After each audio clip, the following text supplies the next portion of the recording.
right now on 5 on Your Side at 10. A Lindenwood University lacrosse player hit by a car just steps away from campus. Tonight we hear from his family standing vigil by his bedside. Warmer Wednesday, but don't get used to it. A dramatic change happens just in time for the weekend. Our top story, round one of an epic legal battle to remove St. Louis Circuit Attorney Kim Gardner from office.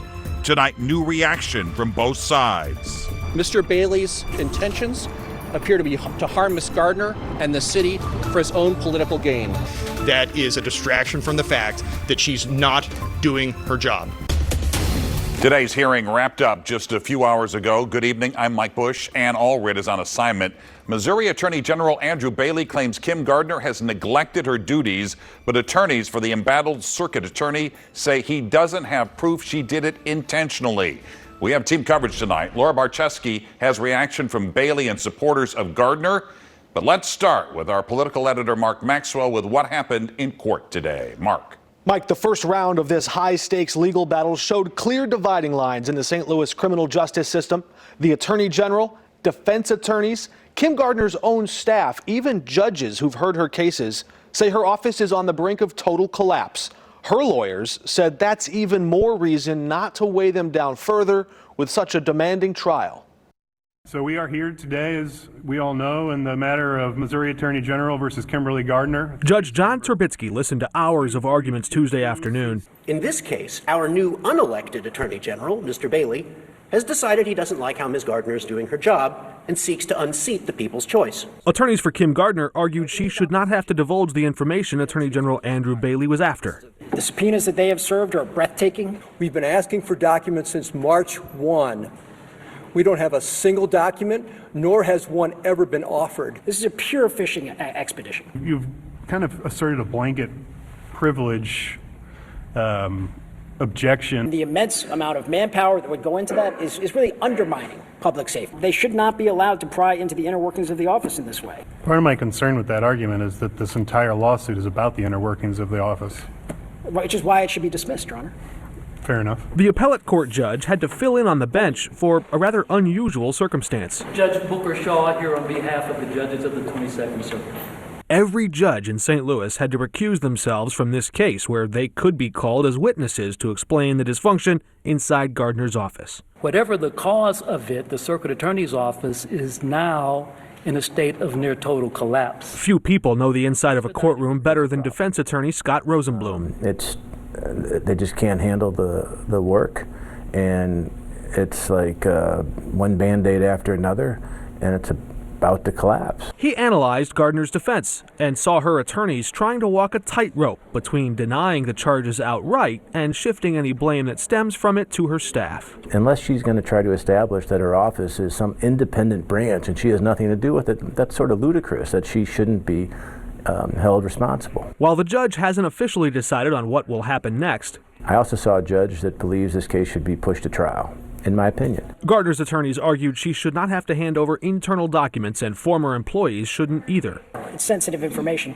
That employee cannot unilaterally decide to turn that case file, which is the office's property, over to the Attorney General. And this effort to silence me and stop me from complying with a subpoena and lawful process is trying to shift the blame to our attorneys and our staff. Before she resigned Friday, Natalia Ogurkowicz was an assistant circuit attorney.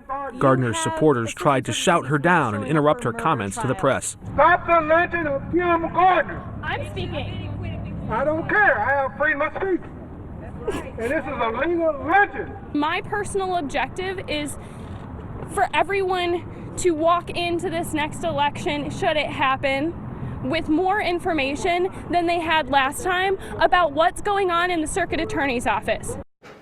Those insiders, whistleblowers, could become key witnesses at a trial should it happen. The judge set that tentative trial date to start September 25th. There's still an outside shot the judge dismisses the case altogether, but expert attorneys tell us that's unlikely this early in the process. Gardner's lawyers have 1 week to respond in writing and explain why this case should not proceed, or if it does, why the court should limit the scope of discovery. Mark, thanks. The back and forth inside the courtroom spilled outside the civil courts building. 5 on your side, Laura Barczewski continues our team coverage. She's live downtown where she heard from supporters of Gardner and the Attorney General. Laura. Mike, the Attorney General says Circuit Attorney Kim Gardner is playing the blame game and not truly helping this city.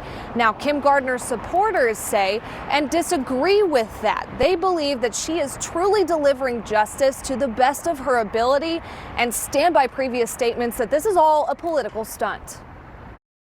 Stop the public lynching! Following the first hearing in the Quo Warranto proceeding, one of Kim Gardner's attorneys says this entire filing is a blatant attack pointing straight at the Attorney General. Mr. Bailey's intentions appear to be to harm Ms. Gardner and the city for his own political gain.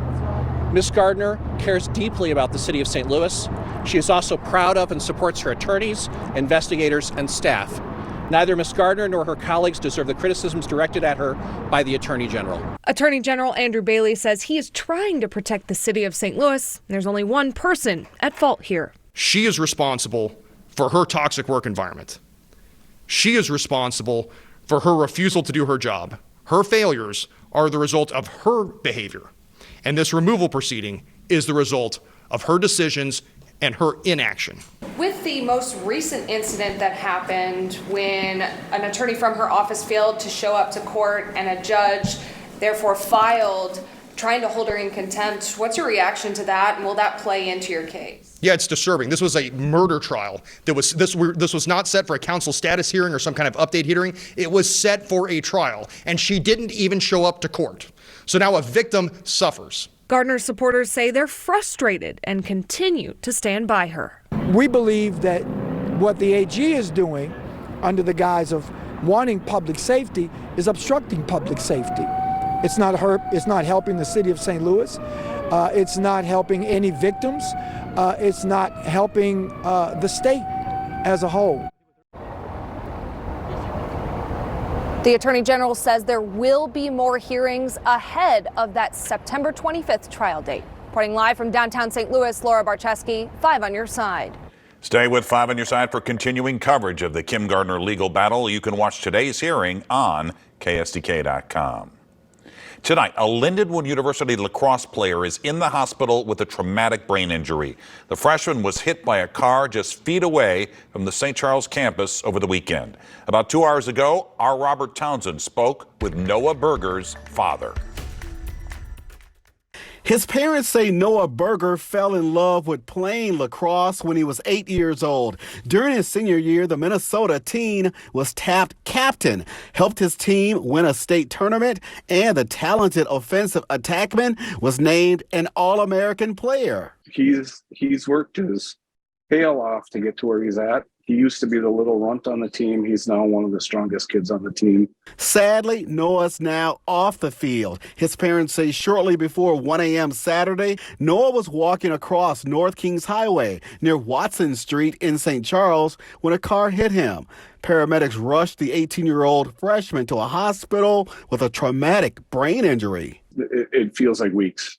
It's been long days. Noah is from the Minneapolis area. He's a finance major and has 2 siblings. His parents remain by his hospital bed. You're sitting in a room staring at your child who's asleep, basically.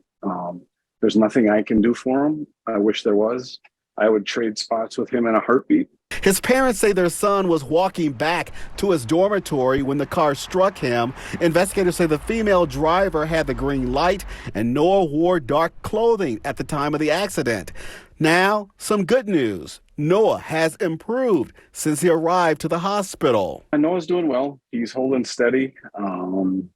He had a great night last night. So at this point, many people are pulling for Noah, hoping each passing day gets better for him. I wish him all the best. From Lindenwood to this neighborhood to lacrosse teams across the country, everyone's rooting for Noah. He is in my prayers. They keep telling us, we're going to measure his progress in weeks, not days. So we'll get there. Robert Townsend, 5 on your side. And tonight we reached out to the university. In a statement, a spokesperson says Lindenwood University extends our thoughts to Noah Berger, his family, and his friends during this difficult time following this tragic event. Tonight, the 84-year-old Kansas City man accused of shooting a black teenager in the head who mistakenly rang his doorbell is now out on bond after turning himself into police. Today, more than 1,000 classmates of 16-year-old Ralph Yarl took part in a unity walk. The teen is now recovering at home. The homeowner, Andrew Lester, says he was scared by the teen's size. Yarl's family is demanding justice. We get that the 16-year-old unarmed boy didn't actually pose a threat. But far too often in America, his skin alone is his weapon. It's the weaponization of blackness itself is really what we feel like this case is about. Lester faces charges that could send him to prison for the rest of his life. Tonight, a new era in St. Louis City politics. A newly elected St. Louis Board of Aldermen was sworn in this morning.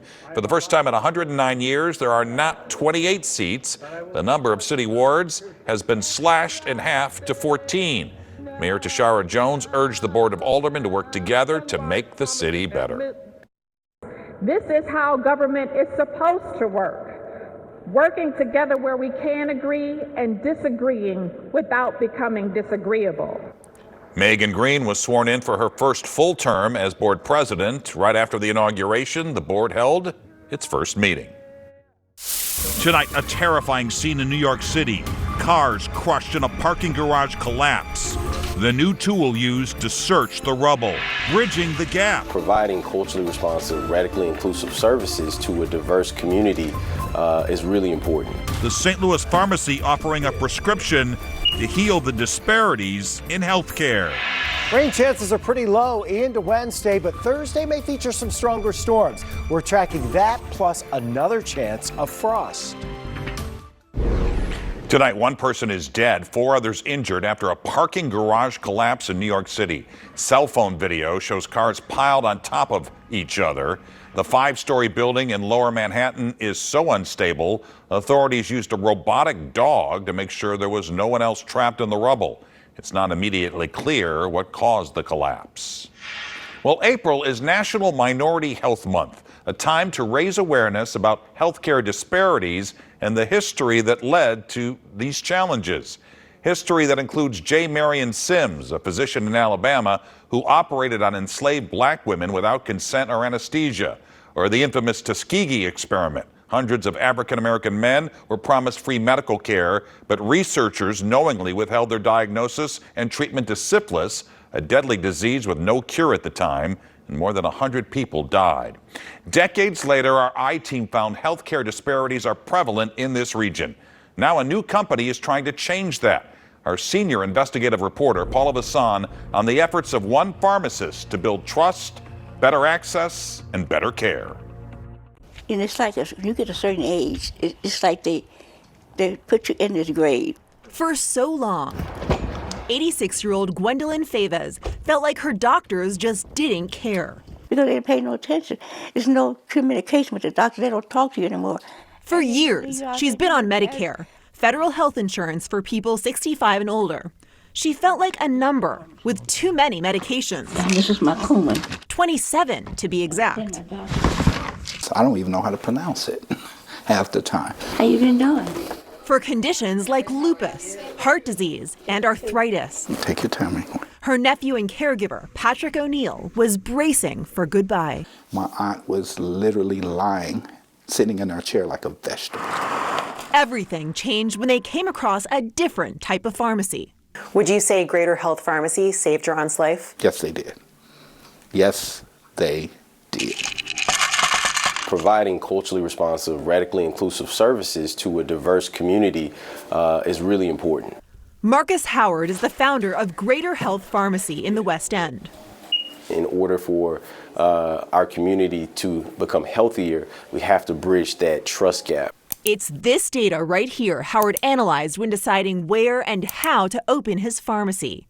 Researchers have found about 15% of people in the city of St. Louis live more than a mile away from a pharmacy. Others lack access to transportation. Go ahead, sit down. And others, like Favez, don't feel listened to. So they skip medication. Their health suffers. They feel more comfortable calling us, talking to one of our pharmacists who looks like them, who sounds like them, who can connect with them. And research shows people on public insurance can suffer the most. Fewer physicians accept Medicaid, for example, health insurance for people with typically lower incomes. Doctors who see Medicaid patients also generally get paid less. That can impact quality. Doctors have less time to spend with patients. Here, a pharmacist sat down with Favas for an hour to go through her medications. They make you feel like you are special. They make you feel like, these people love you. Hey, how you doing, Miss Jackson? They offer free delivery. Thank you so much. In fact, Howard often does it himself. Thank you. Right now, he says he's looking for investors to help sustain his work. Work that O'Neill believes is the reason his aunt is still alive. Just because the medications changed, she had her energy back. She had more life to her. Greater Health Pharmacy is funded through the Missouri Foundation for Health. Right now, they're working to triple their patient count by the end of next year. If you want to become a patient, you can call them during normal business hours at 314-200-5313. For the I-Team, Paula Vasan, 5 on your side. And if you have a tip for the I-Team, you can email Paula directly at paula@ksdk.com. Well, time is ticking for tax procrastinators. You now have less than 2 hours to file your 2022 tax return to the IRS. You can file for an extension online, but it's not an extension to pay any owed taxes. Tonight, things are getting back to speed at Terminal 2 at St. Louis Lambert International Airport. But there are still some delays with Southwest Airlines flights. Earlier today, Southwest grounded all flights nationwide. The airline says it was caused by a vendor-supplied firewall failure, which caused some operational data to be lost. This all comes months after the airline canceled thousands of flights around the Christmas holiday due to scheduling computer issues. Chief Meteorologist Scott Connell joined us now with the Weather First forecast, and it's up and down, isn't it, Scott? Up and down, but right now it doesn't look like there's a really big severe weather threat with this next weather system, which is good news. We've talked about the tornadoes that happened Saturday afternoon, all of them pretty quick spin-ups. This is just a map of them. 4 more were added today. 3 of those were added because of video surveillance. This was our time lapse looking from 100 above the park. It was pretty gnarly as those storms rolled across Forest Park and across the St. Louis area Saturday. But the video has found 3 more folks sharing their videos. They were all weak. Everything was weak, but the 3 that are on the video, they're only there for about a minute or so. 12 weak tornadoes total. None of them lasted more than 10 minutes. Quick spin-ups rated EF0, EF1, or like the case of the video where we don't have any damage that they caused or can't find anything to really coordinate and, collaborate the amount of damage. It's an EFU, or EF unknown. That's the status of it, which means it happened, but since it didn't damage anything in a field and didn't cause any problems, then you can't really rate it. No injuries, no deaths. That, again, is the most important part. So there again, you're looking out at Lambert.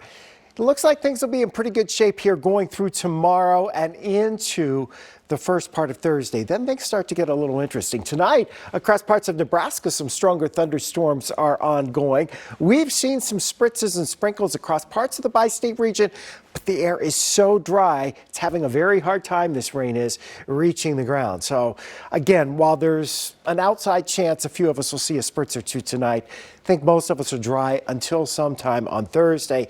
That's when the system that's farther out to the west will finally start to head our way. Overnight, the warmer air is trying to make its way back in, and we also have some clouds to deal with, so temperatures don't drop much. 50s to around 60 for the overnight low. Breeze really ramps up again tomorrow. It's out of the south. It gets gusty tomorrow afternoon.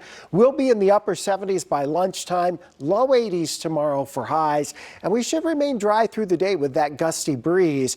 Could gust to 35 miles per hour at times, and again, low 80s during the afternoon hours. So a good-looking Wednesday, and then we go into Thursday. You know, there's a little bit of a seasonal adjustment once again coming our way. Here's that weather system making its way into the bi-state region. Thursday morning, the showers and thunderstorms mostly north and west of us. During the day on Thursday into the afternoon and evening hours, showers and storms more likely. Then that front saunters on to the south as we head into later on Thursday night into Friday. Is there a severe weather risk? Well, sure, it's a pretty low one, but we are ahead of a front. Temperatures are warm, but all the ingredients really don't look like they're coming together for severe weather. They are, though, coming together for a very chilly weekend. If you're tailgating ahead of that 11 a.m. Battlehawks game over at the Dome on Saturday, it'll still be in the lower 40s and maybe some spot showers. And then we get into Sunday morning. Look at this. Temperatures around or perhaps a degree or two below freezing in some spots. So don't plant those tender veggies just yet. You still got another chance of some frost and freezing temperatures. Our weather alert day, it's Thursday. Could see some stronger storms late in the afternoon. Doesn't look as intense as what we saw on Saturday, or for that matter, with the previous two weather systems that tried to produce severe weather. Well, that's some good news. All right, Scott, thanks. Frank is here with sports. So, Mike, the Cardinals can't seem to solve that juggernaut known as the Diamondbacks. Blaine Gabbert has found a new home closer to his old home. And will the Blues even have a captain this season? Stick around. The Sports Desk is sponsored by Jim Butler Chevrolet, the Midwest's #1 Chevy dealer 10 years running. 7-Eleven is a cool place. You can buy lottery tickets, big gulps, and gas. But it's not a place you want to be after 18 games of the baseball season. 7-11. Especially if it also puts you in last place in the Central Division. Now, this game started okay in the first. Paul Goldschmidt with his second home of the season, and the Birds led the Diamondbacks 1-0. Then in the fourth, Arizona exploded off Jordan Montgomery. Gabriel Moreno, their .214 hitting catcher, blasted a 3-run bomb. Arizona led it 7-2. One encouraging sign, Wilson Contreras. 2 doubles last night and 2 homers tonight. That made it an 8-7 game in the ninth. Not enough. The Cardinals have lost 7 out of their last 9 home games. The Diamondbacks win it 8-7. The Blues have more on their plate right now than an offensive lineman at the Golden Corral.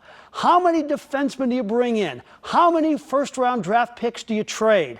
And how do you handle that salary cap? And who will be the captain? Obvious choice, Braden Shen, who played in every game and is the blood and guts of this team. Hold on. Will the Blues even name a captain? Doug Armstrong says he may be taking one job away from the equipment manager. You don't need Rich Matthews to sew a letter of the alphabet on your jersey to indicate that you're a leader. You're going to do that with your actions every day. But that's a more global question on the captaincy, and that's something I've been struggling with, quite honestly, since Petro left, is it a one-man job anymore? The last captain of the Blues was busy tonight. Ryan O'Reilly in the Leafs versus Tampa Bay in Game 1, and Ryan will pick up the power play goal right there for the Maple Leafs. It wasn't enough. The Lightning strike down Toronto 7-3. Hey, Maryville's lacrosse team is on fire. They're ranked number 2 in the country in scoring with an average of 19 goals a game. Head coach Melissa Gillenborg has assembled a talented group of young ladies, including Sydney Tiemann. Tiemann leads the nation in goal scoring with 102. She is 4 goals away from breaking the NCAA Division II single season record at 105. Everything that I do is because of them. They push me to become a better athlete every day, and I try my best to make a better athlete out of them as well. We work for each other, and it's not just me putting in the work. I look good because of them. It was one of the most riveting photos in recent memory. Buffalo safety Damar Hamlin being transported to a hospital on January 2nd after his cardiac episode during a game. 106 days later, an equally riveting moment. Hamlin at a news conference today announcing he's coming back to football after being fully cleared by doctors. After 4 years in Tampa Bay, quarterback Blaine Gabbert, the pride of Parkway West, is on the move. He will go from backing up Hall of Famer Tom Brady with the Bucs to backing up future Hall of Famer Patrick Mahomes in Kansas City. He already has 1 Super Bowl ring, and I wouldn't be surprised if Blaine gets another with the Chiefs. Congrats to Blaine Gabbert, and that will do it in sports. All right, Frank, thanks. Well, you know, City Park has hosted the U.S. women's national team. Now it's the men's turn when you can get tickets. St. Louis soccer fans can cheer on Team USA once again. The U.S. men's national team will take the pitch at City Park on June 28th. An opponent has not been determined. City Park will also host a match between Jamaica and Nicaragua on the same night. Tickets go on sale to City SC season ticket holders tomorrow. General ticket sales open next Tuesday. Alpacas, axolotls, and longhorns, oh my. St. Louis-based Build-A-Bear is expanding its line of furry friends. The alpaca line is brand new. A fun lavender axolotl is being added to the salamander line. And for a limited time, the online fan favorite Longhorn is being offered in stores while supplies last. And there you have it, 5 on your side at 10. The Tonight Show starring Jimmy Fallon is next. Start your day with Today in St. Louis beginning at 4 a.m.